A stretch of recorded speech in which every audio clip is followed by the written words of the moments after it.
आप देख रहे हैं SS4 न्यूज। प्रत्येक खबर पहुंचाए आप तक। बिहार का सियासी समीकरण बदलते बदलते फिर से सत्ता की चाबी नीतीश कुमार के हाथ में आ गई। बिहार विधानसभा चुनाव में एनडीए की जीत के बाद नीतीश कुमार एक बार फिर से बिहार की कमान संभालेंगे। इसी के साथ नीतीश कुमार रिकॉर्ड 7वीं बार मुख्यमंत्री पद की शपथ लेंगे। नीतीश कुमार ने पहली बार वर्ष 2000 में मुख्यमंत्री पद की शपथ ली थी।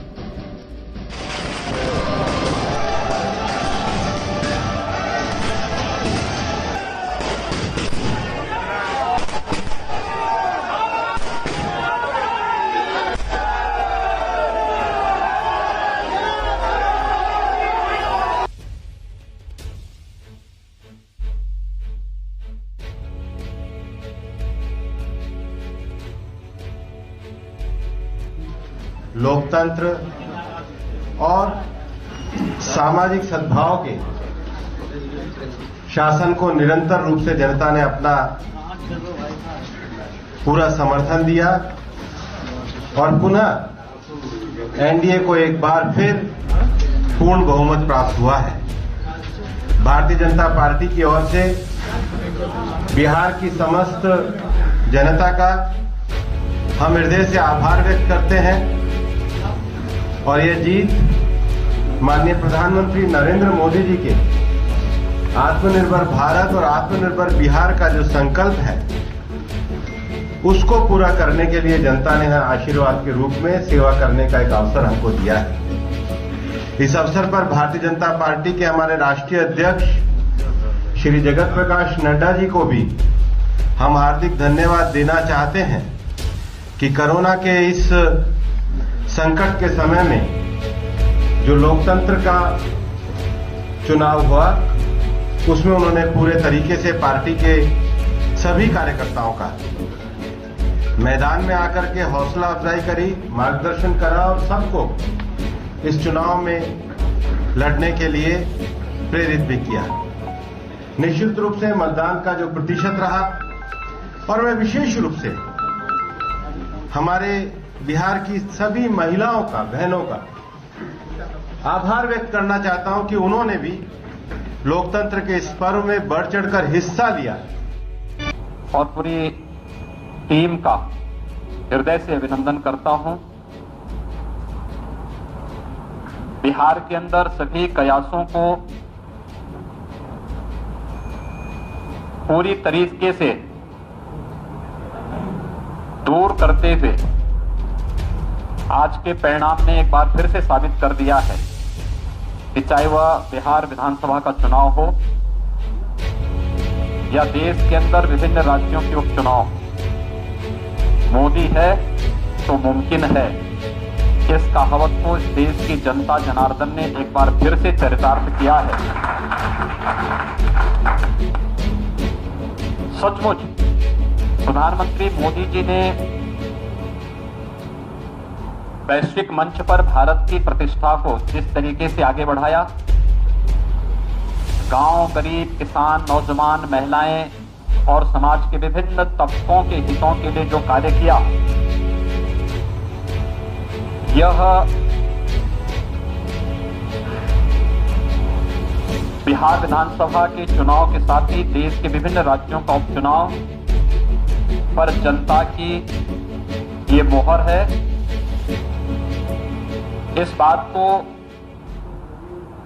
जनता ने प्रधानमंत्री मोदी जी के नेतृत्व को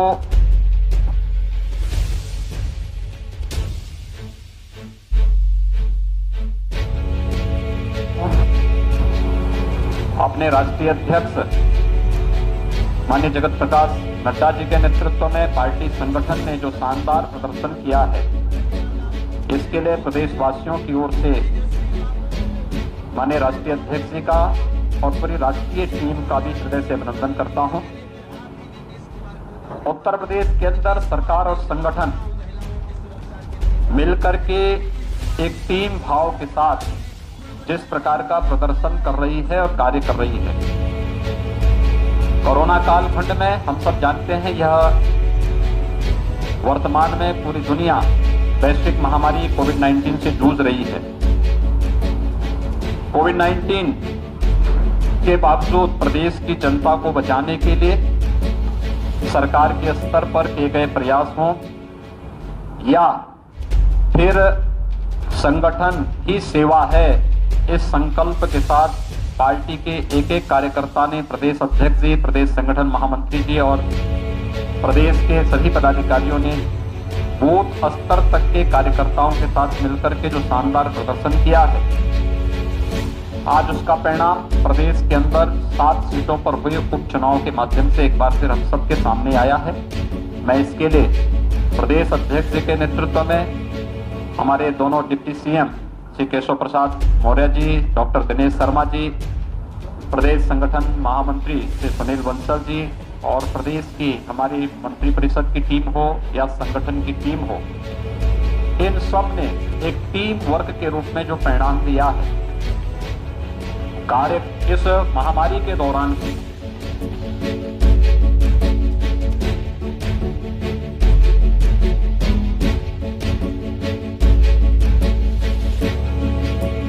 देश के 11 राज्यों की 59 विधानसभा सीटों पर हुए उपचुनावों में बीजेपी ने बड़ी जीत दर्ज की है।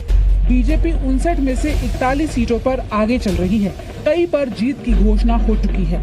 मध्य प्रदेश में 28 में से 19 सीटें हासिल करके शिवराज सिंह चौहान की सरकार ने पूर्ण बहुमत हासिल कर लिया है।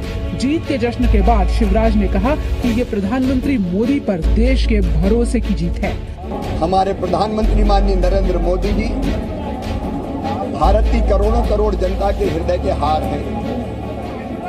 देश उनके पीछे खड़ा है। कार्यकर्ताओं के अनथक परिश्रम के कारण और पूरी भारतीय जनता पार्टी के एकजुटता के कारण हमारे पूरे नेतृत्व ने एक साथ मिलके घनघोर परिश्रम किया और इसलिए शानदार सफलता हमें हासिल हुई है।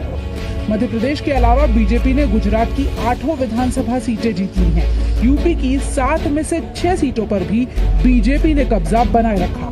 मुख्यमंत्री योगी आदित्यनाथ ने कहा, ये नतीजे प्रधानमंत्री पर सवाल उठाने वालों को जवाब है।